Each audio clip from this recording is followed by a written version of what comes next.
এখানে আমরা যারা বসা আছি আওয়াজ দিয়ে বলবেন, আমাদের প্রত্যেকের দুটো করে চোখ আছে না নাই? কে দিলেন?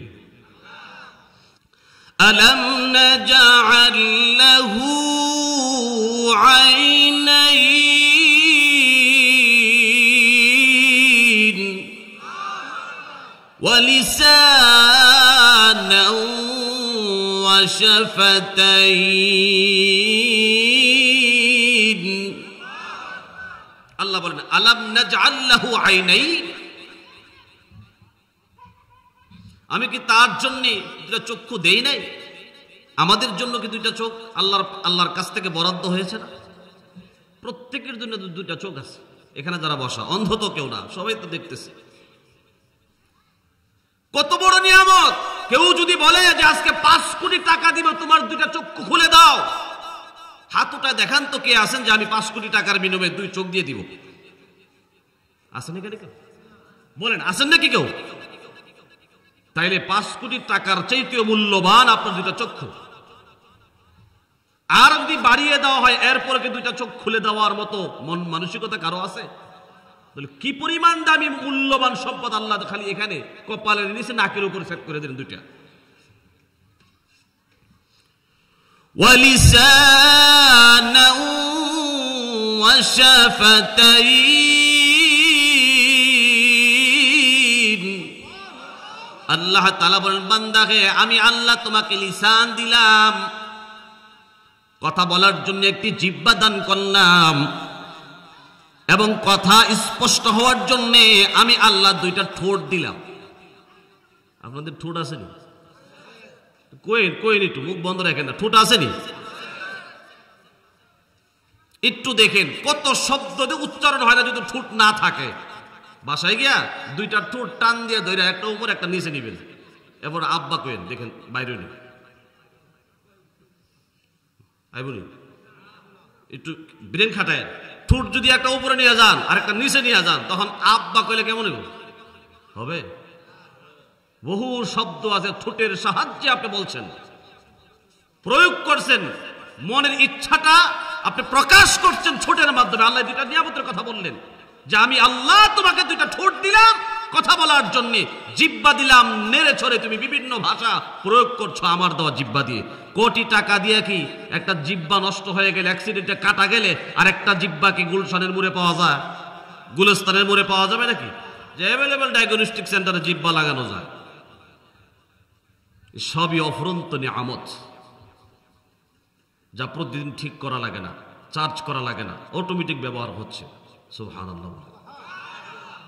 কষ্ট হইতেছে আপনাদের? তো আল্লাহ রাব্বুল আলামিন আপনাকে আমাকে একটা জিহ্বা দিলেন, দুটা ঠোঁট দিলেন, দুটা চক্ষু দান করলেন, শ্রবণ শক্তি দিলেন, দুটা কান আল্লাহ তাআলা দান করলেন।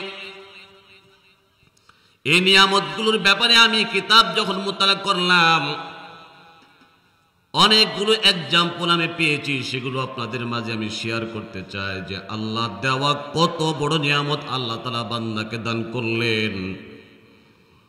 একজন লোকের ব্যাপারে আমার কাছে আসছে, আয়েশা দোয়া চাইলেন, হুজুর দোয়া করেন। কিসের জন্য দোয়া করব?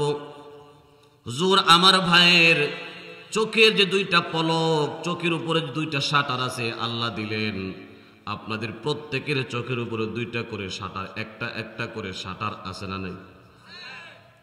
এই যে শাটারটা এটা আছে না, এটা শাটার বললাম আর কি, পলক যেটাকে বলে কাবার। এই যে কাবার, এটা এমন একটা সিস্টেম করে আল্লাহ বানালেন যে বান্দা ধরতে হয় না, ছুঁইতে হয় না, যখন চায় তখন খুলে, আবার যখন চায় ঠাস করে বন্ধ করে। দিনে কতবার বন্ধ করে কতবার খুলে হিসাব আছে নাকি? একটু হা না করেন ভাই, খেয়াল না করলে কথা বুঝবেন না, লাভ হবে না। এগুলো আপনারা জানেন, আমি শুধু স্মরণ করিয়ে দিচ্ছি আল্লাহর শুকর আদায় করার জন্য, আল্লাহর সঙ্গে গভীর নিবিড় সম্পর্ক করার জন্য, যে আমরা কতটা উদাসীন। এই করোনা লকডাউন কত বিপদ গেল আমাদের উপরে, এরপর আমরা আল্লাহমুখী হচ্ছি না। এখন এই করোনা যাওয়ার পরে মানুষ আরো বেশি গুনার দিকে ধাবিত। কথা বলেন না, ঠিক কিনা? ঠিক না?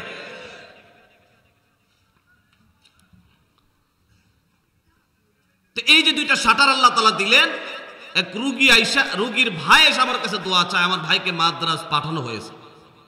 রোগটা কি? রোগ হলো এই যে শাটার দুইটা এটা পড়ে গেছে, আপনি চাইলে উঠাতে পারেন, রিমোট কন্ট্রোল, আপনি যখন চান তখন উঠান, যখন চান বন্ধ করেন। এই কন্ট্রোল করতেছে আপনার ব্রেন। সুবহানাল্লাহ, আরো জোরে চিল্লায় বলেন না সুবহানাল্লাহ। প্রতি সেকেন্ডে আপনার আমার ব্রেন দেহের ভেতর থেকে 1 লক্ষ সিগন্যাল সে পায়, ব্রেন পায়। কয় লক্ষ? 1 লক্ষ প্রতি সেকেন্ডে সিগন্যাল পায়, তথ্য পায়, এবং সে তথ্য অনুযায়ী ব্রেন সেগুলোকে কন্ট্রোল করে, এবং যার যখন যেটা প্রয়োজন সেটা সে প্রয়োজন মেটাচ্ছে এই ব্রেন। সুবহানাল্লাহ বলে। চক্ষু বন্ধ করে আপনি যদি চান হাতটা সোজা করবেন, এই হাতটা সোজা, ডান হাত সোজা করার জন্য বাম হাতের কোনো হেল্প প্রয়োজন হয় না, সোজা করলেন। আবার যখন আপনি চাইলেন আমি ডান হাতটা ডান দিকে নিয়ে যাব, নিয়ে গেলেন। আপনি যখন চাইলেন ডান হাতটাকে আমি মাথায় রাখবো, মাথায় রেখে দিলেন। কন্ট্রোল কে করতেছে? মাথা। মাথা জোরে কোন কন্ট্রোল কে করতেছে? এটাকে হেড বলা হয়। আপনার এই বডির এই প্রোগ্রামের হেড হলো এটা। মানব দেহের ভিতরে আল্লাহ রাব্বুল আলামিন এই পরিমাণ ওয়ারিং করেছেন, এই পরিমাণ তার নার্ভ ব্যবহার করেছেন যে তারগুলোকে যদি খুলে একটার একটার সাথে জোড়া দেওয়া হয়, পৃথিবীটাকে, একজন মানুষের দেহের তার দিয়া পুরা পৃথিবীটাকে 2 বার রাউন্ড দেওয়া যাবে পুরা দেহের ভিতরে। এত সূক্ষ্ম সূক্ষ্ম রোগ আছে যেগুলো আমরা দেখি না, মোটা রোগগুলো দেখা যায়। আর এই সবগুলোর কানেকশন, জোড়ানো বা সম্পর্ক ব্রেনের সাথে। সে ব্রেন পুরা বডিটাকে কন্ট্রোল করতেছে। এই ব্রেনটা দিলেন কে? যদি একটু আওয়াজ দিয়া কোন না, কে দিলেন? ব্রেন যার সুস্থ না, এই মানুষটাই, সে সৃষ্টির সারা হওয়ার পরও ড্রেনের ময়লা খায়, রাস্তায় শুয়ে থাকে, বাথরুমের কাছে পড়ে থাকে। ব্রেন সুস্থ না, ব্রেনের সমস্যা, পাগল, কন্ট্রোল নাই, ব্রেন সমস্যা, তার সুন্দর বডিটা অকেজো হয়ে পড়ে আছে। আল্লাহ তাআলা এই সুস্থ মস্তিষ্ক দিলেন, পুরা বডি কন্ট্রোল করার ক্ষমতা দিলেন, এত সুস্থ রাখলেন। সুতরাং একটা নিয়ামতের শুকর আদায় যদি সারা জীবন করতে থাকে, বলেন তো নিয়ামতের শুকর আদায় কি হবে? 5 কোটি টাকা যদি কেউ দিয়ে দেয়, কোন চেয়ারম্যান যদি বলে 5 কোটি টাকা দিলাম, আমৃত্যু আমার নির্বাচন করবে, যতদিন বেঁচে থাকবে ততদিন আমার নির্বাচন করবে, ততদিন ওই চেয়ারম্যানের নির্বাচন করতে আপনি বাধ্য, স্বাচ্ছন্দ্যে তার নির্বাচন আপনি করতেই থাকবেন। কথা বলেন ঠিক কিনা? টাকা তো 5 কোটি, আল্লাহ কি আপনাকে 5 কোটি দিছে না এর চাইতে আরো কোটি কোটি করে বেশি দিছে? অথচ মাস পার হয়ে যায়, বছর পার হয়ে যায়, দিন পার হয়ে যায়, শত শত দিন চলে যায়, আল্লাহর সঙ্গে কোনো গভীর সম্পর্ক নাই, কোনো সম্পর্ক নেই, আল্লাহর শুকর আদায় নেই, আল্লাহর সঙ্গে কোনো কানেকশন আমাদের নাই। এমন অসংখ্য মানুষের সমাজে আসেনি? বলেন না, আছে না নাই? তো আল্লাহর বান্দা আমার কাছে আসছে, দোয়া চাইলো যে হুজুর এই যে চোখ, এটার শাটার পড়ে গেছে আমার ভাই, এখন ওঠাতে পারে না, অর্থাৎ যে নার্ভগুলো আছে সেগুলো কাজ করে না। আমি ভাবলাম এই লোকটা কত বড় বিপদে আছে। রাস্তাঘাটে চলাফেরা করলেন, না হয় এটা ধৈরা এভাবে চলাফেরা করলেন, রাস্তাঘাটে চলাফেরা, বাথরুমে গেলে পড়ে এক হাত বদনা নিল, আর এক হাত ব্যবহার করবে, তখন এটা তখন ধরে রাখবো কেটা? কামলা লয়ে কি বাথরুমে ঢুকুন যাইব? বিশেষ বহুত কাজ আছে যেখানে নিজে একাই করতে হয়, অন্য কোনো লোক নিয়ে একটু হানা করেন করা যায়। বহু কাজ আছে যে জায়গায় একা যেতে হয়, তখন তার কত বড় বিপদ। এজন্য মুসলমান ইমানদার খুব খেয়াল করে কথাগুলো বোঝা। কিতাবের ভিতরে আছে আল্লাহ রাব্বুল আলামিন যাকে এই গুণটা দান করলেন যে বেশি বেশি করে আল্লাহ পাকের শুকর আদায় করে, শুকর আদায়ের গুণ আল্লাহ তাআলা যাকে দান করলেন, যার জবান দিয়ে, যার দিলের ভেতর থেকে শুকর আদায় বেশি বেশি করে হয়, আল্লাহ রাব্বুল আলামিন এই বান্দার প্রতি এতই সন্তুষ্ট যে এই বান্দাকে আল্লাহ রাব্বুল আলামিন দুনিয়াতে বা ইজ্জত জিন্দেগি দান করবেন, পরপারে আল্লাহ তাআলা তাকে জান্নাতের মালিক বানাবেন। জোরে কোন সুবহানাল্লাহ। এজন্য এক একটা নিয়ামতের কথা স্মরণ করে করে বেশি বেশি করে শুকর আদায় অভ্যস্ত হয়ে যান। শুকর আদায় বেশি বেশি করে করতে থাকেন। যদি শুকর আদায় করতে থাকে তো আল্লাহ রাব্বুল আলামিন হয়তো পরপারে যাওয়ার পরে আপনার অসংখ্য অগণিত নিয়ামতের শুকর আদায় যে করেন, দুনিয়াতে করেছেন, এই কারণে আল্লাহ তাআলা হিসাব নেওয়াটা সহজ করে দিবেন। জোরে কোন সুবহানাল্লাহ। আর শুকর আদায় যদি না করেন তাহলে অবস্থাটা এমন হবে, মানহুসিবা নুকিসা, হাদিসে বলা হয়েছে যার হিসাব নেওয়া হবে সে ধরা পড়ে যাবে। আমরা যে বলি আলহামদুলিল্লাহ, আলহামদুলিল্লাহ বললেই কি পরিপূর্ণ শুকর আদায় হয়ে যায়? এটা মাযুরাত পেশ করা, উযুর পেশ করা, আল্লাহ আপনি যে নিয়ামত আমাকে দান করেছেন আমি তো সারা জীবন পার করে দিলেও নিয়ামতের শুকর আদায় করা সম্ভব না। ওগো মালিক, আমাকে যতটুকু ক্ষমতা দিয়েছো সে অনুযায়ী আমি ততটুকু বলছি, জবান দিয়ে বলছি আলহামদুলিল্লাহ। অঙ্গ প্রত্যঙ্গের মাধ্যমে আপনার হুকুমগুলো আমি যথাসময়ে আদায় করার চেষ্টা করছি, আমি সচেষ্ট হচ্ছি, সুতরাং আপনি আমার মাফ করে দিন। এইভাবে যখন আপনি উজুর পেশ করবেন আল্লাহর কাছে হাসরের ময়দানে, এই নিয়ামতগুলোর পাই টু পাই হিসাব আল্লাহ আপনাকে নেবেন না। এটা দিছিলাম, দিছিলেন, এটা দিছিলাম, দিছিলেন, এটা দিছিলাম, দিছিলাম, যাও মাফ করে দিলাম। শুধু জিজ্ঞেস করে করে আল্লাহ আপনাকে মাফ করে দিবে। জোরে কোন সুবহানাল্লাহ। এই জন্য এই গুণটা আমাদেরকে অর্জন করতে হবে। পৃথিবীর প্রত্যেকটা প্রাণী আল্লাহ পাকের শুকর আদায় করে। গাছপালা, তরুলতা প্রত্যেকে আল্লাহ পাকের তাসবিহ আদায় করে। এমনকি নামাজ পর্যন্ত প্রতিটি বাণী আল্লাহর শুকর আদায়ার্থে, আল্লাহকে স্মরণ করার জন্য নামাজ পর্যন্ত আদায় করে। পবিত্র কোরআনুল কারীমের আয়াত থেকে প্রমাণ হয়, আল্লাহ বলেছেন কুল্লুন ক্বাদ আলিমা সালাতাহু ওয়া তাসবিহাহু। ছোট্ট ছোট্ট আয়াত বলতেছি, কিন্তু খেয়াল করে বুঝতে হবে তরজমা অর্থ। একটা মজা লাগা আর একটা খেয়াল দিয়ে কথা শোনা। কুল্লুন ক্বাদ আলিমা সালাতাহু ওয়া তাসবিহাহু, প্রত্যেকেই যার যার নামাজ এবং তাসবিহ সম্পর্কে জ্ঞাত অবগত আছে। তার মানে প্রাণী এবং প্রাণহীন সমস্ত মাখলুকাতের উপরে আল্লাহ নামাজ ফরজ করে দিয়েছে। আমরা মনে করি শুধু নামাজ আমরা পড়ি, আর কেউ পড়ে না।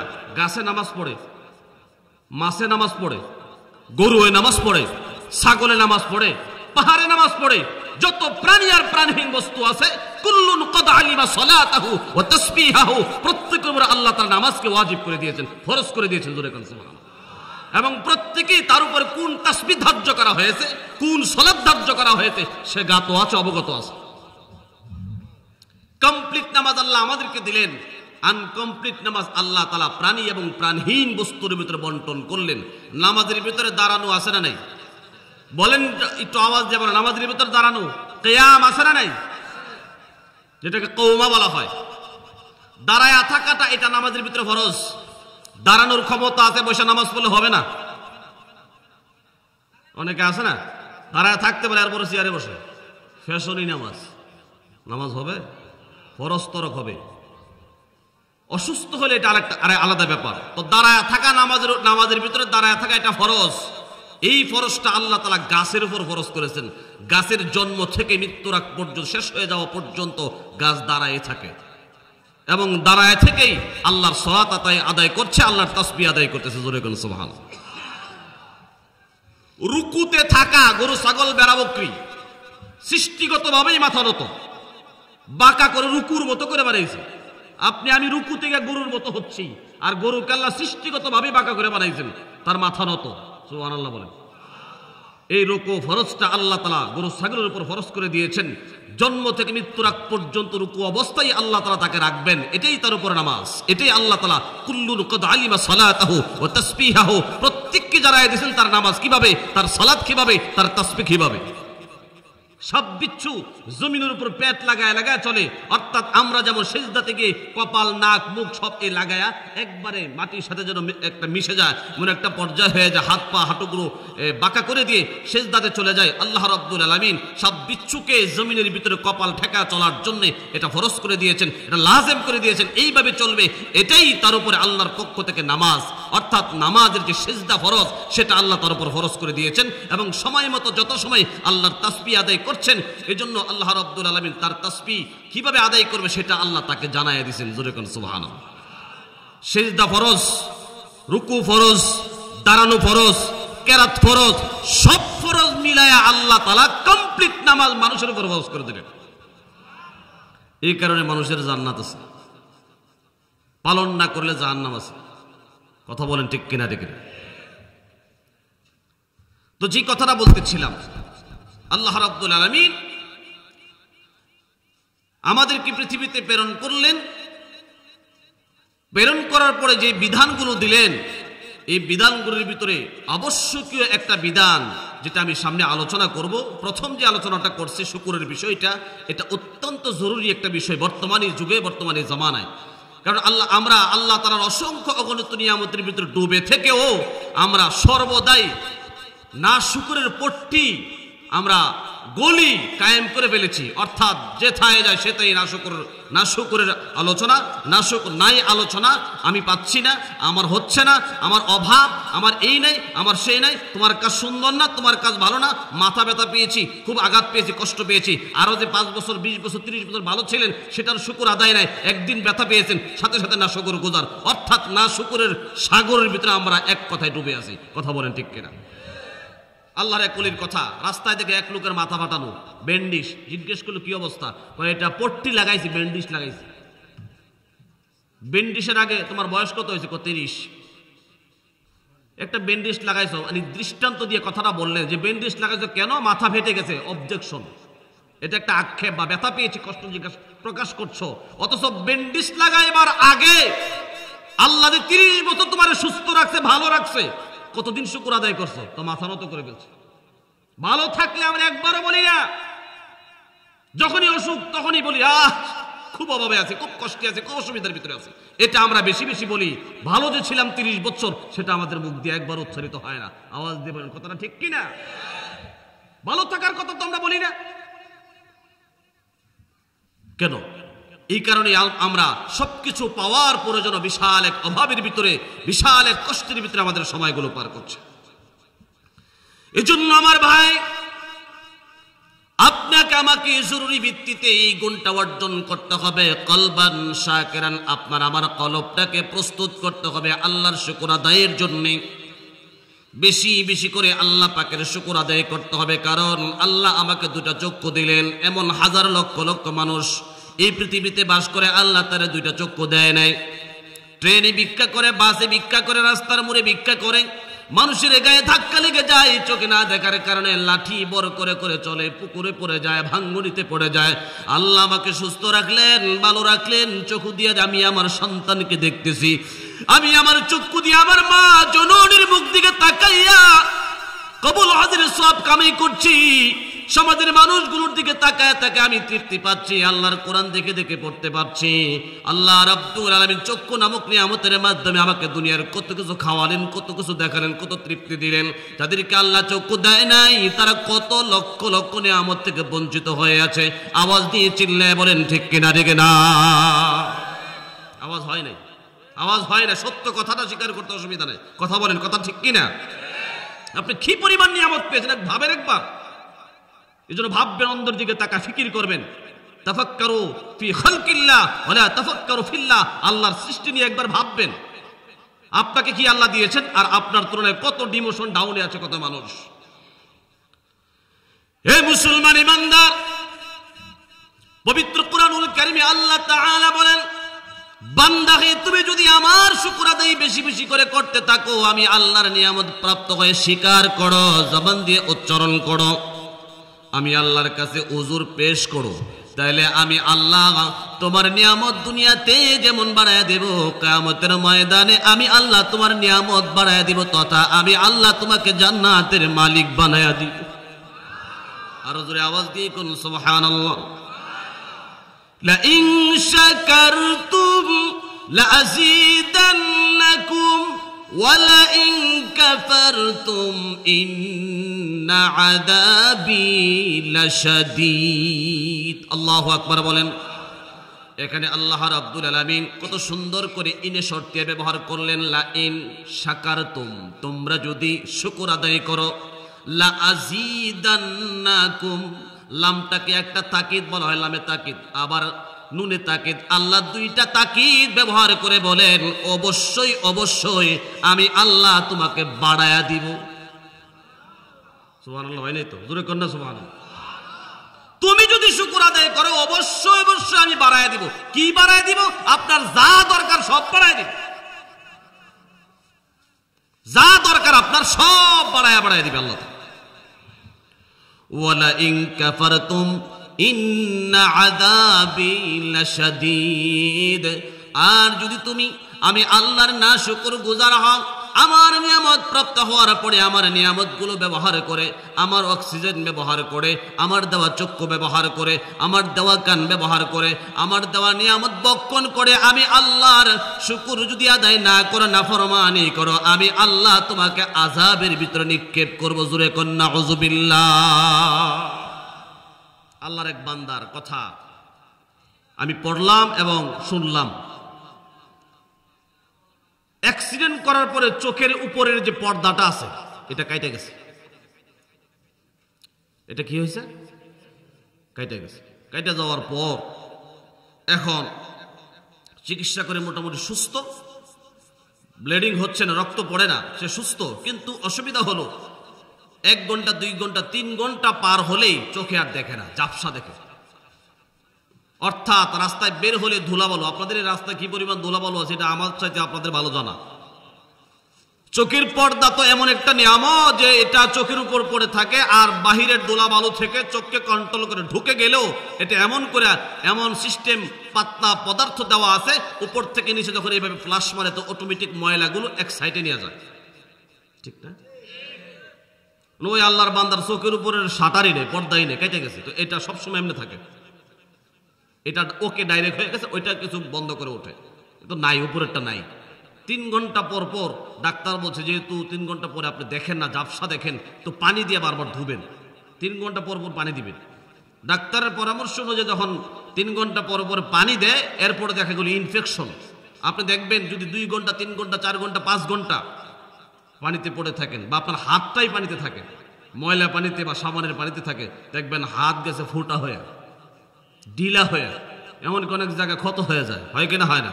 চোখ তো একটা নরম জায়গা, যখন পানি বারবার ব্যবহার করছে একটা পর্যায়ে দেখে তার চোখের ইনফেকশন, জ্বালা পোড়া শুরু হয়ে গেছে, অস্বস্তি।